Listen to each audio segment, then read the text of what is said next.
Pagpapakain gaya ng sabi ko ng iyong puso. Kita mo, ang hinahangad ng puso mo ay hahabulin ang gusto mo. Kaya ang hangad ko ay ang kaharian ng langit ang maging malapit sa Ama. Iyon lang ang tanging gusto ko ay ang katotohanan. Ang katotohanan, katotohanan, katotohanan. Hindi magandang buhay kundi buhay ng Diyos ang gusto ko. Sa Kanya. Gusto ko ang lahat sa Kanya. Laging tinatanong ng mga kapatid, Kuya Eric, ano ba nakukuha mo? Tumutulong ka sa maraming tao, ganyan ganito. Sabi ko, nakukuha ko siya.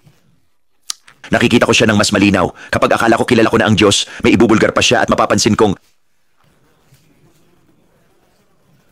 alam ko na parang wala pala akong alam. Parang oo, kilala ko siya. Pero hindi ko kayang ipaliwanag sa salita. Hindi ko talaga kayang ipaliwanag. Pero araw-araw, hinahabol ko ang katotohanan at binibigyan ko ng oras. Binibigyan ko ng oras kasama siya. Gets mo? Pinag-aaralan ng salita. Hindi ako nagbabasa ng maraming kabanata. Alam mo, maraming kapatid na nabasa ang buong Biblia ng paulit-ulit. Marahil 3 beses. May alam sa Griego, Aramaiko, Hebreo, iskolar sila. Pero hindi nila ipinapakita ang kahit isang talata. Wala silang ipinamalas na kahit isang banal na kasulatan. Sabi sa 1 Corinto 13, maaari kang may kaalaman sa lahat ng hiwaga.